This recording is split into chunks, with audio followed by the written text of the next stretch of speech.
fire. You see here, kid? You gotta just go for it. Don't think about what comes after or what came before.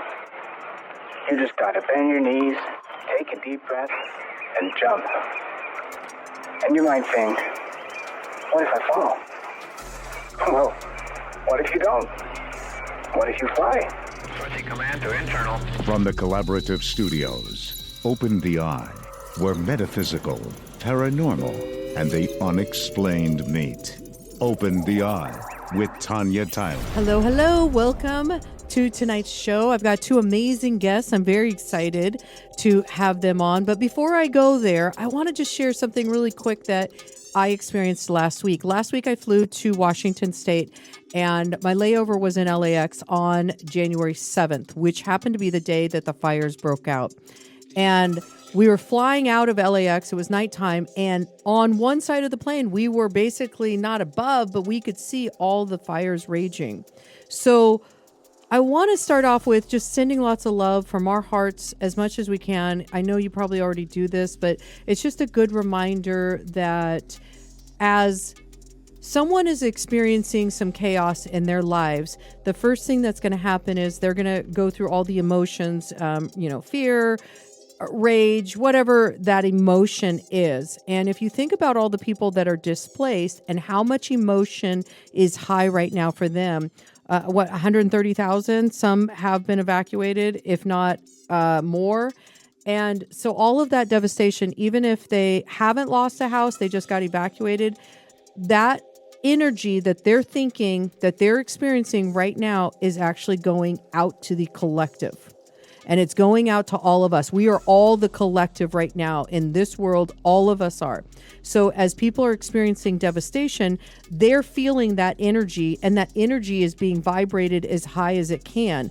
The fear, the sadness, the sorrow, same thing, whatever they're feeling. So as much as we here out of that experience can think positive, love, light, sending them gratitude, sending them all that, the more that we are able to help that collective balance a little bit, because that's truly what that is. It's a balance. So just thoughts and things. And of course, North Carolina as well. They're still feeling the destitute. So I want to welcome my two guests tonight. I'm very excited. Shannon Gill. She is an evolutionary astrologer. She Jungian, psychology, dance, and ritual that she has created to help the alchemy healing experience for her clients and her groups. She has a degree, Buddhist psychology, from University in Boulder. She has certificates from the Archetypal Academy, completed courses of evolutionary astrology. She has been on this journey 20 plus years that she's been active in spiritual healing and the traditions, and she helps others. And she also does astrology counseling, astrological counseling, and mentors. She's also the co-founder of the Shift Foundation. She's a mother of two beautiful children, wonderful children, and she co-creates her family and part of all this with her partner, Russell von Ohlhausen. I love that. Love the name. And Russell's here as well. He is a research astrologer. I love this. He's been on my show before individually. We've talked about the conscious catalyzer that he is. He's lived in Tibet, and his spirituality echoes the lifetime that he has been here, truly helping others through their journeys. It's amazing where we are with this world, the planet. And like I've said before, Galileo, they've all used astrology to figure out their direction. It's really important because 2025, we really truly have said, started off with just a big, gigantic, welcome, here I am. You know, I feel like I remember myself sort of repeating some of these same declarations or predictions the last few years. And I think that's true because there's been many of us on the planet that have been anticipating this sort of radical time of explosive evolution for a while, right? And every year sort of bracing in a way for this unknown, unprecedented, unexpected sort of event or series of events. And it's interesting because, I kind of have had this visualization for a while that, we're giving birth to something that's so massive that, it's almost inconceivable because of the timeline that we're shifting out of and into, which spans over thousands of years. So the power of this moment the magnitude is off the charts. And so there's this cusping period, and it's sort of like this laboring process where, we're ready to go to the hospital, and we're having, maybe some false labor, maybe some Braxton Hicks, but have we actually truly traversed through the birth canal? And it really feels like these next 2 years are going to be that final push. We are birthing more than one kind of consciousness right now. We're birthing the AI consciousness. It's happening. It's unfolding right before our eyes. We're also birthing a new Christic consciousness. There's a awareness that's coming on that only needs truth to survive, and there's a level of integrity that must be achieved with that birth of that level of consciousness. So when we talk about it, we're looking at it from a higher lens in general, that these astrological cycles represent patterns of energy that flow through our body, through our systems, and they turn on and off. And right now they're at a time in which they are turning on in a rapid succession, and people are changing in multiple. Our DNA is actually changing because of these shifts in energy. So this year is one of those massive upgrades in photonic energy across the solar system, which will give humanity a conscious upgrade, like going to a new ChatGPT model every few minutes, and you're going to see the changes that come with that, and it's going to be very radical. When we are talking about upgrading, is there stuff that we consciously have to do, or are you just saying the whole collective is going to be upgraded in some sense? Everyone. I think it's a meeting of fate and free will. I think we absolutely need to activate, and that was actually my theme for 2024. So every year there's sort of, a general sense about whenever we synthesize all the different elements of the planetary spectrum. And so, it was more like initiation for 2020-21 into the unknown, and then it was about activation. And I really feel like, and whenever we talk more specifically about the planets, there's going to definitely need to be some participation. I do feel like everyone's affected regardless of their contribution on some level. But for those of us that are sort of the tip of the arrow, guiding and really strategically laying the groundwork for this new paradigm, it's definitely going to take some of our focus. You can look at it this way as, are you in a place where you are consciously guiding your own fate, or are you in a place where fate is guiding you? It's a matter of a subtle shift in perspective, and that takes your intention, your will towards the next steps in consciousness. I like it. Easily to understand that too. So thank you. So what are we seeing? So we're in the beginning of January. Tell me a little bit about, because I know that you were talking about Mars and kind of being retrograde. Like, give us a little example of what can people be prepared for besides just upgrading AI. That was great to mention because you're seeing a lot of the AI right now too, which is amazing, coming super fast. Every year we have our themes, and we have, the more impactful of the transits that stand out. 2025 is really historical in the sense that we have a collision of planets changing signs. We have 4 of the outer planets changing. The outer planets are the transpersonal signs, so that means that it affects the collective. And, there are a couple of them that are hovering over that last degree of the zodiac and then entering into the first degree. And so there's this sort of cha-cha going on with the end and the beginning, right? And so I think we all feel that. We can feel that in the sense of the larger frame of ending the Pisces age, the larger cycles, and birthing the Aquarian age. Well, this year is going to be sort of like a concentration of that need to, how do we deal with these major existential questions? And so we have the 4 planets changing signs, which we can talk about more specifically. We also have elemental changes. So we're going from majority of the planets going from earth and water to fire and air, which is going to speed things up. We also have, there's themes as far as like, this is the year of the snake. in Chinese astrology. It's a 9-year in numerology. It's the Hermit card. So we look at all of these different elements to sort of glean what's going to be the texture, what's going to be the themes, and mostly what we're going to see is going to be mind-blowing, explosive, radical evolution, pushing us more and more into these faster, higher frequencies, into non-human dimensions. So this is going to be, when I say almost inconceivable historical shifts, this is sort of like welcome to the age of Aquarius. Wow, this is it. We're in. We're in. We're in. So your theme that you have, what would you say your theme, like if you could give it one sentence, what is that theme? 2 words. For me, I feel like it's a year of uncoupling. Like we have to uncouple from the past so we can move. The shift in the planetary energies are going from Earth, from Pluto and Capricorn to Pluto and Aquarius, and that's a shift into air. We got to uncouple from the ground to take flight.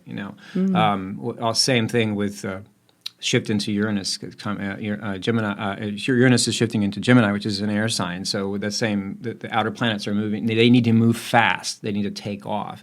It's a year of uncoupling and an untethering from the past. You can leave it behind because we've got places to go, and it's very futuristic. It's fast moving. So I've seen that. I think for me, I've been pondering this, and I haven't fully outlined it definitively, but in the moment, what's coming is graceful ecstasis, which, to throw a word out there that I didn't even know what it meant until I was researching deeper into Scorpio season. So we are in the year of the snake. Ecstasis is the process of the molting that the snake goes through whenever it sheds its skin.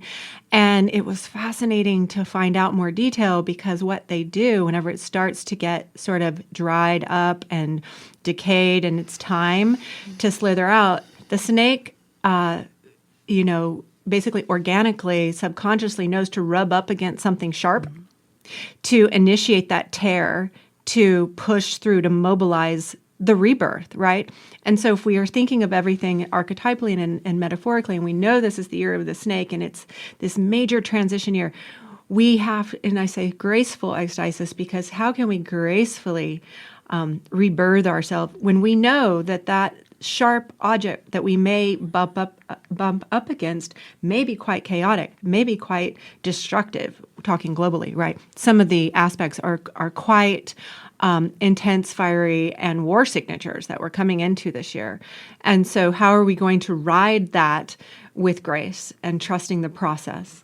So on the backdrop of all that, I also want you to remember the fact that we are shifting the ages. And I was listening to Alan Watts the other day, a recording of his, and he was talking about this shift in the ages being like the aphid coming out of the water. So we've been in the water for our entire life cycle, a larva, just breathing the air that's in there, and then suddenly, for some unknown reason, after a certain amount of cycles, that aphid decides to find a branch and crawl up into the air, and immediately it becomes a chrysalis. It switches, the flow of water changes in its system, and it hardens its shell, and then it is reborn into an air-breathing, flying dragonfly. Right. Well, what's fascinating about that is that, I feel like we're in this process where humanity, Homo sapiens, are actually mutating into a different level of a being, which is known as the Homo luminous, Homo universalis.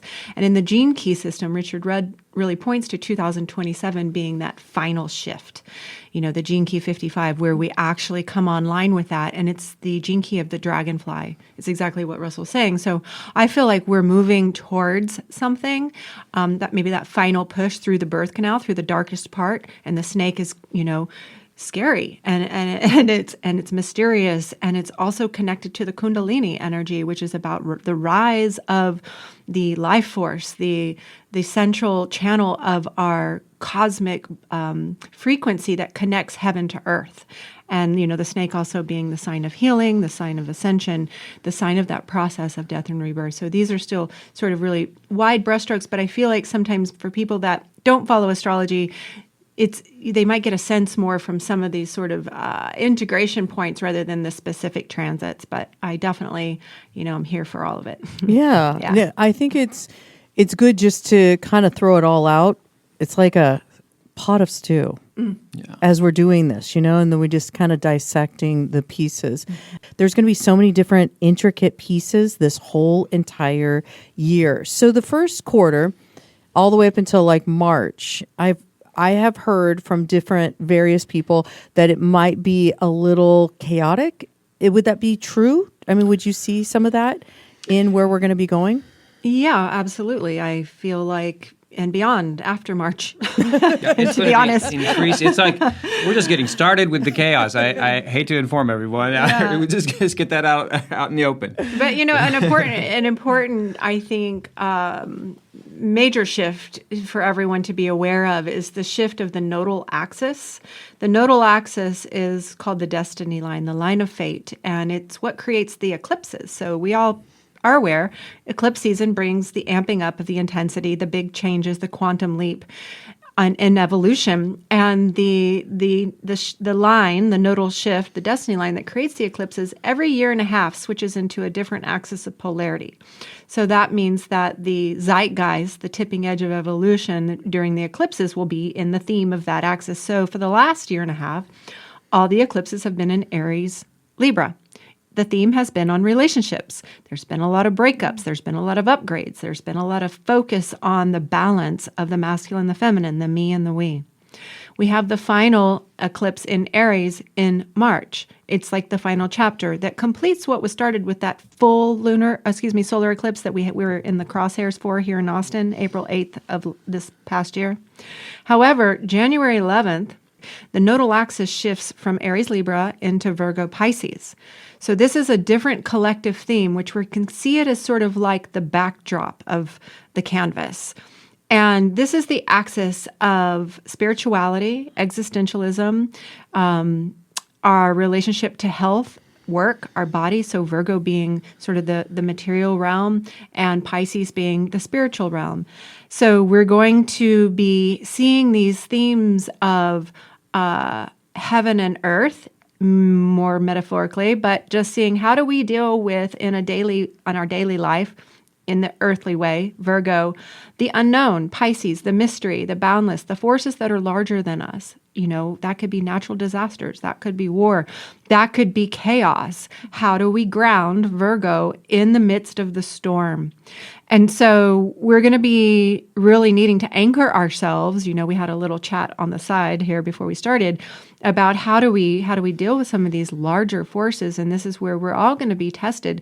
How do we trust what we can't fully see? How do we trust that last push through the birth canal? How do we anchor in whenever it looks kind of scary on the outside? And so we're going to see a need to really go within. And it's interesting because we're also the year of the Hermit card in the Tarot, which is the card for Virgo, which is about finding that inner light by anchoring within. It's about going within, spending more time inside and tuning your awareness to that reality, because the reality on the hologram is going to look quite crazy at times. And so this is how we bridge heaven and earth, and this is how we transcend duality. And there will be some of those that, because the energy is going to kick up and we're seeing the continuation of the collapse, and the Pisces paradigm of hierarchy and corruption is going to continue to get more and more dark and more overt and more destabilized, which we need it to. We need it to in order to move into this more organismic consciousness with Aquarius. But it is going to be destabilizing as well, especially for those people that aren't necessarily seeing it from this larger frame of this is absolutely necessary, though it is really intense, that we watch that in between the astrological ages, it's very common there's world wars and pandemics and global chaos, because that's the alchemical ecdysis of how we're going to shed the skin of the last 2,000 years. So we're going to see some of that coming pretty fast. Absolutely going to see that. And then during the eclipse cycles, which is always in the spring and in the fall, so March and April, then again in September, October, that's when the concentration of we see these things. And Pisces is also the axis of health. So there's really this movement about health sovereignty as we're seeing more and more of the reality of the corruption behind the medical industry and how they're just all tied into the same toxic roots. And so it's really exciting time of all these new technologies, again, Aquarian, coming on to how we work our physical vessel through frequency, through detox, through ozone, through all of these alternative means, and we get out of the racket and we get out of that machine of keeping us sick and being monetized in the meantime. So we're going to see more and more need to take our health back, and unfortunately, I think we're going to see a lot of results of the global sickness that we're trying to emerge out of as well. So there's probably going to be like a little bit of a disruption as we are taking our health back, where they're actually coming in, some of the dark coming in saying, no, remember, you're still sick. No, you still need these pills. No, you still need this. Where you're here, I'm hearing a lot from what you're saying is some of that alternative stuff that we used to do 150 years ago is now coming back into our world. Yeah, and a lot of this has been strategically banned. Yeah. Yeah. Because it actually heals and it can't be monetized. For example, ozone therapy. Right. They use ozone in Denmark. I mean, Germany. I mean, ozone is just normal. That's right. And it used to be normal years ago because it was kind of like our penicillin. That's right. In so many ways.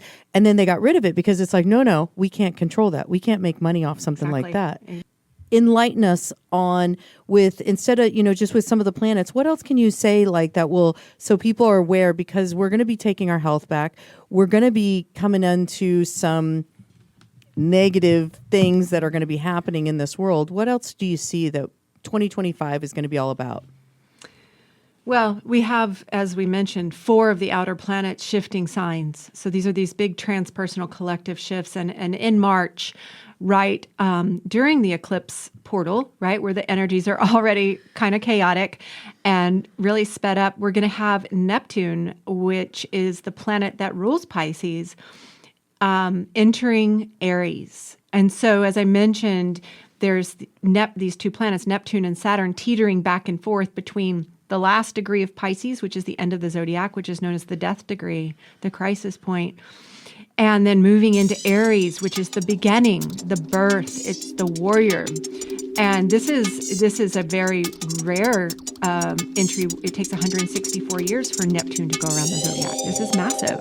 And then to have Neptune and Saturn moving into Aries at the same time, this is why this is considered a historical time.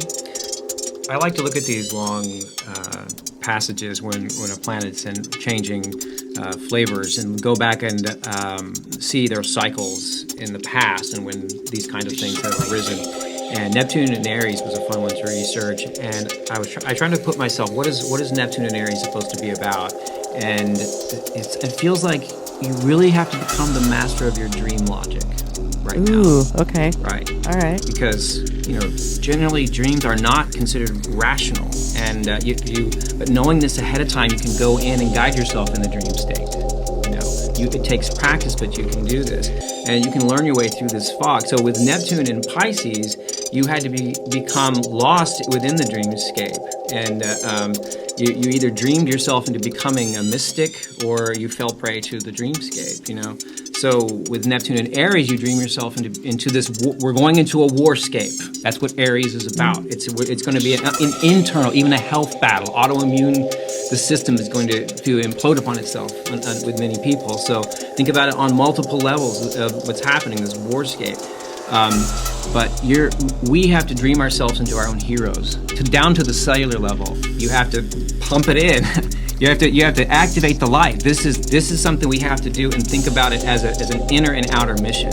So we can fall prey to this romanticization. Many of people will fall prey to a romanticization of war. And during can I go ahead and say some things about the past with this? Yeah.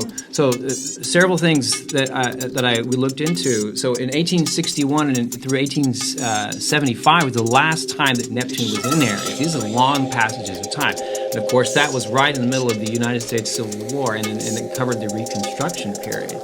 Also, at the same time, China had concurrent civil wars going on there. One was so large that 25 to 30 million people are estimated to have been killed, and that was on one of the side portions of China. There were 3 others that were killing millions throughout this time. So it's not just it wasn't just a civil war in this country; it was a global effective energy you saw playing out. There was another major revolt where another 12 million were killed there as a Dungan revolt. So looking at these patterns of what happens when you romanticize war, people are, if you think about what happened during the beginning of the Civil War, if you saw Gone with the Wind, for example, they romanticized, we're going to war, we're going to win, fellas. And they quickly got a lesson in what war was about. This is what I think is going to happen when we see the shift coming up. You're going to see a large romanticization of war, and then we're possibly going to get our butt and tail handed to us. People are going to get a taste of it soon enough, and the shift in the dream will change. And this is where we're going to have to activate the higher dreamscape. For this. Well, this is this bifurcation. There's going to be the old regime and the old paradigm is going to fight till the end, right? Mm-hmm. And yet this is where, yes, Aries is war, but it's also the spiritual warrior. Neptune is the mystic energy. It rules the collective. So, when a majority of us are focusing on peace and this new world of harmony and sustainability, we forget, because we were strategically programmed, we were powerless. We forget how powerful that we are. And sometimes it does take that ecstasis moment of whatever, a bomb or something really dramatic to wake people up out of the nightmare of this confusion, this state of illusion, this illusion of separation, which is at the core of all of the destabilization in humanity. And so we are starting a new cycle with Neptune moving into Aries. And so it's about birthing a new vision. It's also about the dissolving. So Neptune, that last sign of the zodiac, has to do with the end, the dissolving. And with Saturn, the planet will also move into Aries in May, right behind it. Saturn rules 3D reality. It rules the leadership. So there's this dissolving of the old leadership, starting over. But I think we would be kidding ourselves if we thought that was going to be a smooth passage. I think that we know that birth is bloody. It's painful and doesn't feel good. It doesn't feel good, and yet there's actually no choice. Like, the baby has to come out.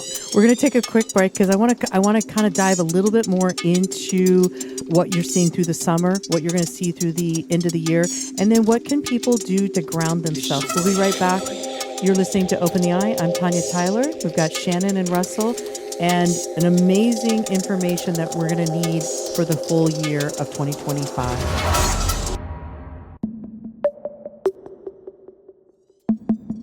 We are back. We're talking to Shannon and Russell. Shannon, earlier you were talking about just the birthing process and the way that this whole year is going to open up the snake and, pulling the skin off. How long is that process? Is this going to be a year? Are you seeing in the planets 2 years? I mean, what are we looking at for this process? Is this a quick 2 months, and in the summer we're going to be like, woohoo, running around through the daisies? What's that look like? Yeah, luckily we don't do it all at once. We don't do all the work and then we're done, right? Round and round we go. And I think this is a challenging question to answer. My sense about this is that we're all on our own journey.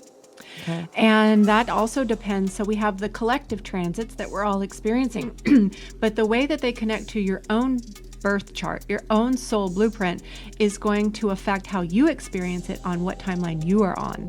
So I often have this conversation with a lot of my sisters around, there's a lot of frustration that people in their family are, just buying into the propaganda and quote unquote so asleep and taking the blue pill and not aware of everything going on. And it's really causing a lot of frustration. And my perspective on that is the process of awakening, the evolutionary ascension process is just that. It's a process. And, some of us have been on this road for decades. And so when 2020 hit, it was like, we're here. We knew this was coming.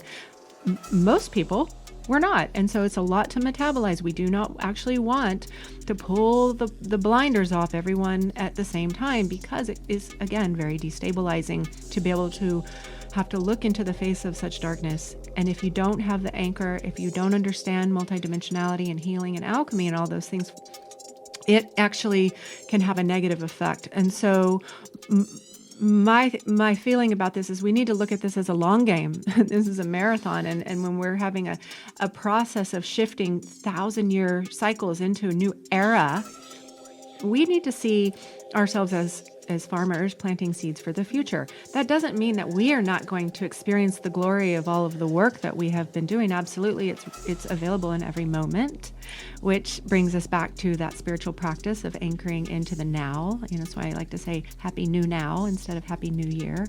A good friend of mine shared that with me. And so I think that it's waves, and it's life, even though we shed the skin, then we are going to grow another one. Okay. And we're going to have to go through another process. Yeah. Good points. Well, yeah, I feel that Shannon's right. You got to consider the concentration of all of what we're experiencing individually and collectively, and it's being focused at different nodal points. And we're entering into this concentrated, compressed wave pattern. So if you look at March and April, are going to be really a time where the concentrated wave pattern is going to flip you back and forth. You're going to think everything's going one way one week, and it's going to switch the other way the next week, and you're going to just have to be aware this is what's going to happen. It's going to create kind of a whiplash effect for March and April. Knowing that ahead of time, you can wear a brace, That's what I'm getting at. So as we move into the summer, one of the first things we were about to talk about was on May 24th, Saturn is going to move into Aries. And I was recently watching the Netflix documentary on Woodstock 1999 called Trainwreck. I don't know if you saw that. No, not yet. You should check it out. It was really a train wreck. They tried to duplicate the explosion of expressive creative energy of the 1969 Woodstock, and they tried to do it again, and it was at the wrong time, and it was considered a clash of cultural nadir. Like everything that was peaking at that time kind of came to a head and just blew up at this one festival in the United States. And it was anyway. They made a video to check it out. So I was like, I wonder what was going on the last time. So I checked, and Saturn was in Aries in the summer of 1999 when that took place. So you're going to consider this something similar, a clash of cultures coming to a peak, an apex, and we're going to see and you already see it beginning to vibrate. It's been going on, but it's going to come to a head during this time. Wow. So. Yeah, and like Russell referred to, this sort of like yo-yo effect, that also pertains to the ingress of these outer planets, Saturn and Neptune entering Aries. They're going to retrograde back to that death degree of Pisces, and they're going to do this cha-cha back and forth over that 0 Aries point, going back to the death degree and then going through over the period of 2 years till they're finally going to be, complete in 2027. So this is where this is a transitional time. Yeah, it's like dancing on that degree is you are literally dancing with life and death, the birth point Aries and the death point, the last degree of Pisces. And it's the born and the unborn, So and you may have these experiences. I feel awake, and then it's like, oh, I'm back to sleep, and you're going to have these back and forth while you were going through this consciousness. And that's going to be normal for people, because I know that I hear that a lot. Like people kind of go, oh, I'm super into this. I feel like I'm growing. And then it's like, no, nothing's happening for a while. Yeah. Okay. You're going to feel like you've taken steps back because you really are dancing on those death degrees. And this is where you have to you have to use the labor to push yourself into that. I'm the hero of this story in Aries, as Neptune moves into Aries. It also is the experience of hopping between the timelines. We hear that terminology a lot, and I think maybe it's a little obscure or vague for people what that means. But I relate it to the evolution of consciousness. There's different levels of consciousness. So we can have these real peak experiences. These days we're on cloud 9 and everything's flowing. It's all magical, and you're just in a state of awe and wonder and gratitude. And then something happens and you get triggered, and you're like, pissed off, and in your childhood wounds, and you're like the victim, and so then it's like, you have to do another layer. You have to shed another skin. You have to do the internal alchemy to raise yourself back up to that different level of consciousness. And I've seen in myself and in Russell and my clients this sort of bouncing back and forth. So we're learning how to do this shift quicker. Yeah. I don't think we're ever exempt from being triggered. It's like you said earlier, you look at it as an opportunity with interest, like as a witness. It's like, oh, that's interesting. I'm getting upset inside. What's that about? Instead of just being unconsciously and reacting and then just spewing it everywhere. And, that's that part of amnesia and staying asleep. So I think that we're becoming masterful. We're being invited or encouraged or forced into this more master level. And as we move further into the year and into the summer, we're going to have this other really dramatic shift of energy that's going to speed everything up. And that is in July, the planet Uranus, which is the planet that rules Aquarius. I call it the lightning bolt of change in the hands of destiny. It's the storm of awakening. Enters Gemini. It's been in Taurus for the last 8 years. And Taurus is the sign of the earth. It's the sign of the body, which has been implicit in a lot of the activation of the chakras and the awakening and the spiritual ascension and the new technologies coming online to the planet. Now that it moves into Gemini, Gemini rules the mind. Gemini is our thinking mind. It also is the nature of duality.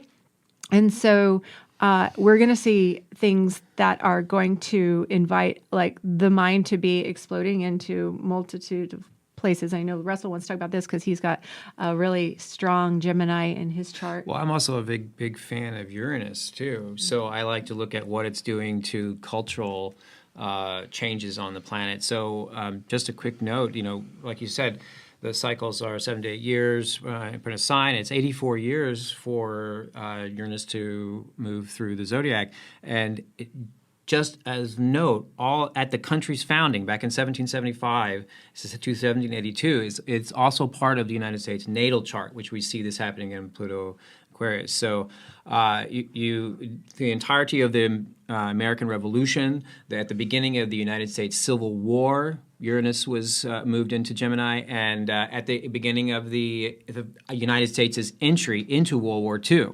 So the war that had been going on in Europe for 3 to 5 years, you saw the United States enter right when Uranus went into Gemini. So we're at a position where we could enter a war again, is what I am saying. Well, the fact that 3 of the 4 outer planet shifts into new signs are all signatures of war is a little concerning. Yeah, something that we can't really gloss over, which is why I always go back to trusting the intelligence in the darkness, the enantiodromia, that polarizing force that mobilizes us, wakes us up. It ensures evolution because by nature humans can be lazy and apathetic, and when we've been asleep for 2,000 years, sometimes it takes something quite dramatic. So we're going to be seeing this very dual experience of a lot of enlightenment and all this new exciting technology and rapid evolution, while the destruction is also amplified. And that's in July. That one aspect, that one shift is in July. And, Uranus is the disruptor. It brings rebellion. It also brings breakthroughs. And, Gemini is the twins. And so that's that dualistic thinking, conflict of ideas. And so bringing the storm into that arena, is quite chaotic and can really be a trigger to destruction on the planet. And so, here we are. We're at the revolution. And I say like July because we're in the middle of summer. Kids are out. We're kind of just enjoying. We're having like barbecues. Things are going. And so it's always good just to be aware like, okay, it's gonna come no matter what. Something is going to come.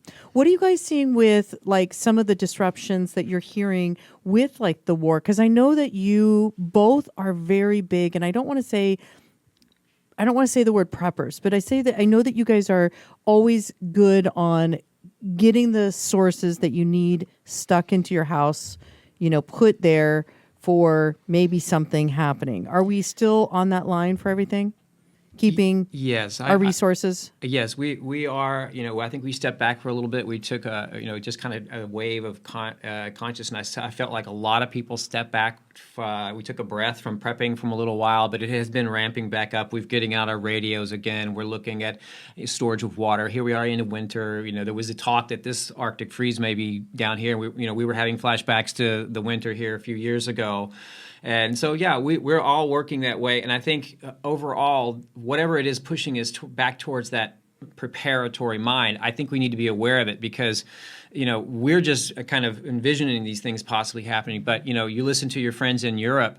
I listen to the preppers in Germany and Austria and other countries. They are already getting warnings from the government. You need to have days and weeks of food ready in case grid down situation, in case of invasion. And we're not quite there yet, here in this country, but I think we're going to move in that direction. And I do think that if it does come to that, it's going to be fast and furious. I think that if we're going to go through, it's just kind of like birth can be, right? It's super intense and then boom, the baby's here.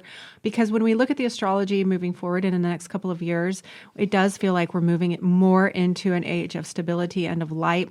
One thing I want to say about these outer planet shifts is that while they're moving into different signs, they're creating a new sacred geometry in the sky in their connection to each other.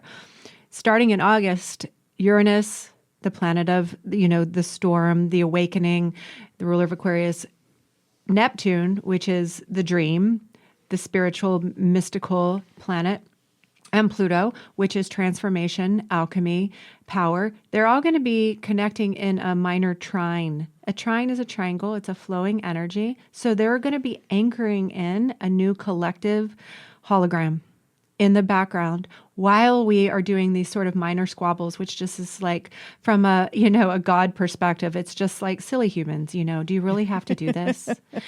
And so this is going to bring a lot of advancements that's going to be part of this birthing energy of this new Aries, but we probably, I think it's just wise to have some things prepared for, some of the unknown periods and perhaps the timeline will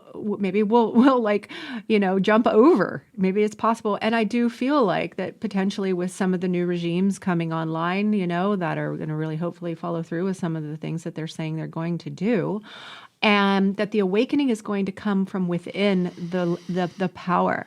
The power of the structures, the elite, that not that we want to take the whole system down. We don't want to start completely over. We want to transform from within. So where we can use our power is sending light to those leaders, the ones that have the power. Like I'm just thinking about Nancy Crosswaith, my teacher, right? Yeah. The message that she got with the Starfleet over her house, the Galactic Federation visiting Austin the day that Trump was here, that they're visiting the power places on the planet to infuse benevolence. And so even though there's this whole thing about timeline separation, bifurcation, that still feels very dualistic. We want to remember that we're trying to move more into a circular spiral, fractal sort of constellation, an organismic constellation where every one of us is an organ of this. And in order for us to truly evolve into our capacity, we all need to be fully activated from that heart center. So I hope that gives some hope, some sort of backlighting to, this potentially chaotic period that we're going for. And we just really need to keep our eyes on the horizon, not go into fear, stay off of the mainstream media, fear porn programming, and mobilize here locally.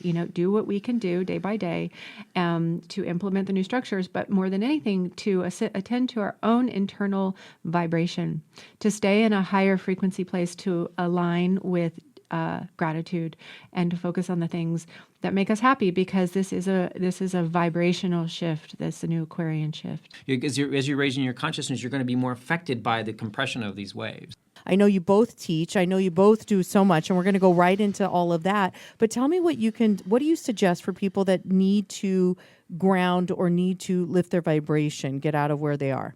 I feel like we have a lot of interference in our world right now, and so becoming aware of how you can purify your vessel through detoxing, vitalizing, and that's a path that I think is going to become more and more available and needed, as we already mentioned, with the shift into Virgo Pisces. Breath work, working on a frequency level. There's many ways to do that. There's so many amazing technologies coming out now to work on a frequency level, and vibrational level, which It's also like just music, dancing, drumming, things that are physical, vibrational in nature that help you to move density, free up any stagnation, and that in itself, I my degree's in Buddhist psychology, but my concentration was dance, music, and art therapy, which is why we dance. This is why all of our events, we have some kind of movement to just to connect us, heaven to earth.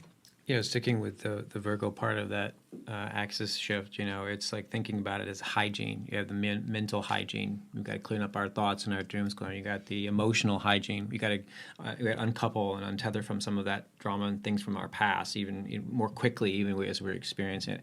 And then the spiritual hygiene. Is anything in our spiritual field causing us to experience division or creating division in our language and how we see the world? Are we truly moving into unboundedness, or are we still bound by something? So cleaning up our act is something we need to focus on right now. The power of prayer, the power of connecting to whatever that is for you, your ancestors, your angels, to Jesus, to Mary,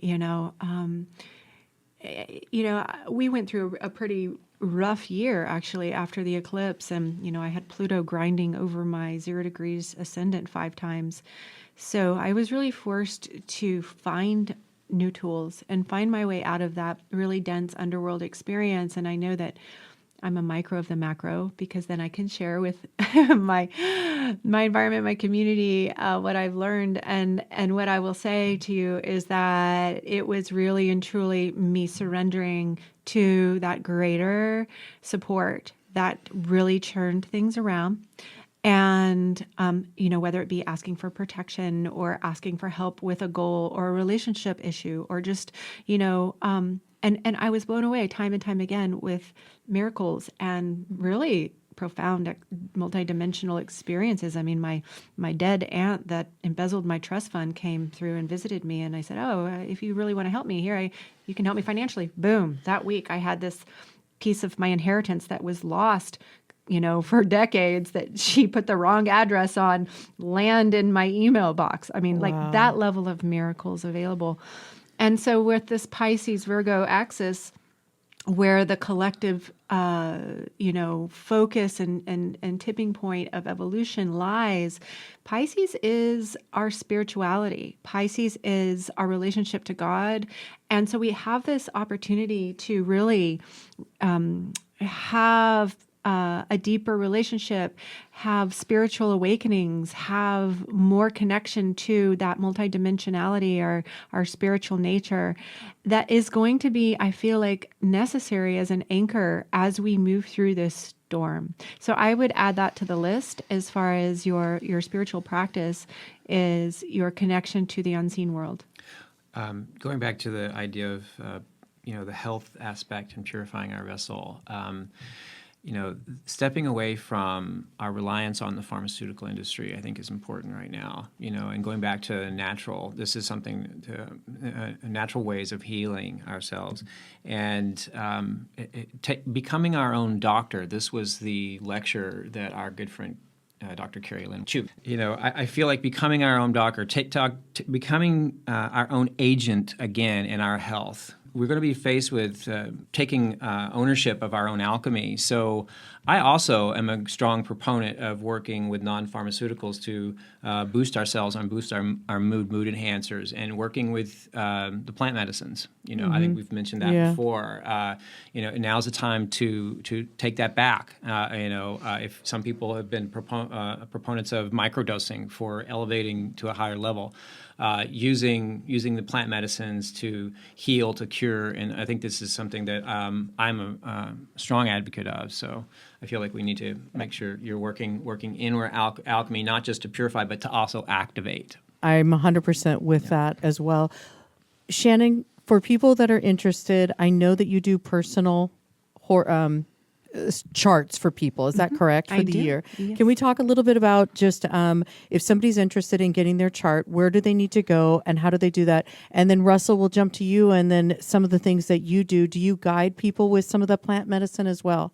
So Shannon, go ahead and tell us a little bit about where they can go if they want, and what does that look like? Beautiful. It is, an invaluable experience from my perspective, because it is your soul's map, and we're on this mysterious journey, right? So, in the session, I would be defining your ruling archetypes, your archetypal profile, which are sort of like the mythical journey you're on, your sun, your moon, your ascendant. We're more than just our sun sign. And so we're like a symphony of energies, and we've left ourselves these clues, right? So it's about getting to know yourself on a deeper level and remembering while you're here. And then we look at that destiny line, that nodal axis, which tells us, what is your soul up to? Yeah, you might be a Gemini in this life, but maybe you're a Scorpio in your next. But there's the unchanging part of you, which is your soul. And so my focus is really on the evolution of the soul through many lifetimes. So I'm able to see in the chart sort of what the highlights are. Where is the karma? Where are the blocks? What do we need to clean up from previous incarnations? And what's your dharma? What's your spiritual contract? What is your higher self set out for you in this life? It really demystifies a lot of things that people really struggle with. So yes, you would go to my website, which is shannonleegill.com, L-E-I, Gill, G-I-L-L. And first-time clients want to get the Soul Blueprint Plus Transits session. It's a deep dive hour-and-a-half session. I am running a holiday New Year discount right now through the end of January, which is a 15% off. And the gift code is capital GIFT, G-I-F-T dash 15%. And so you're welcome to use that. And of course, if you live anywhere locally, you're welcome to come to my home office in Wimberley. But I would say about 90% of my clients are on Zoom. And that works really great because I make you a video working through your chart that you can refer to. One other thing I'll just say is that for those that really want to master their fate or be able to help and guide, perhaps you're a leader, a healer, a teacher, learn the basics of astrology, I'm offering a 12-week spiritual astrology foundational course starting around the spring equinox in March. And it's just a weekly, once a week class, online, hour-and-a-half session. And by the end, you're going to be able to get a really deep understanding of someone's core nature and the basics, the pillars of their chart, of their soul blueprint. So I'd love to have any of you that want to go deeper into this to work more intimately with me. Oh, I love it. Thank you. Yeah, and you'd find that also on my website. Yes, and to follow up on that, we're producing Shannon's course, and we'll have it sometime this year on Evergreen video in our astrom.org school. So you can find more if you want to take it on your own time. You can also find us at A New Genesis, which is our distributorship. We also have the Shift Foundation. And the Shift Foundation is where we do a lot of our community work and networking. We have a couple of events coming up. If you would like to share a few more words about those. We are going to have some live 2025 Astrology Prediction events, one here in Wimberley on January 16th at the Vineyard, which is a beautiful Airbnb in the Hill Country, and then another one in Austin at our old retreat center Russell and I used to live at and operate, called Lotus Bend Sanctuary, and that's on Friday the 17th, both from 6 to 9 o'clock.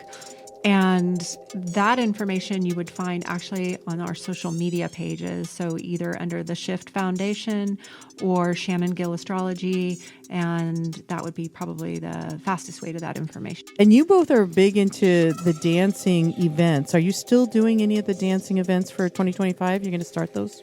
We were doing them regularly in Austin, and we've gone through periodic phases and chapters of our life where we have regular dances. Right now, we're really focused on production for our school, so we're not committing to a regular dance, but we do special occasion type events. And so really subscribing to our newsletter for the Shift Foundation is the way to keep current with our online and our local events. Anything dancing or astrology related, you would find it there. And it's the Shift Foundation.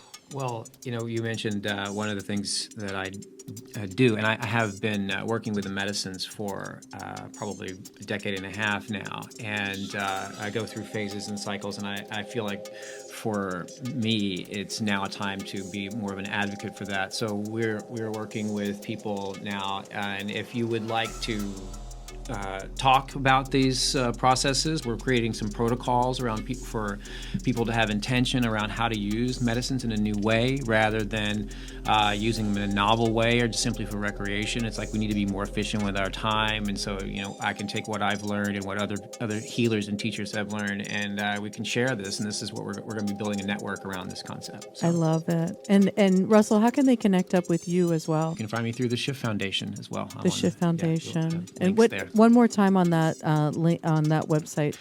theshiftfoundation.org. .org. Oh, it's .org. I think I made a mistake and said .net. Yes, it's .org. Yeah. Okay, perfect. Thank you. So the shiftfoundation.org.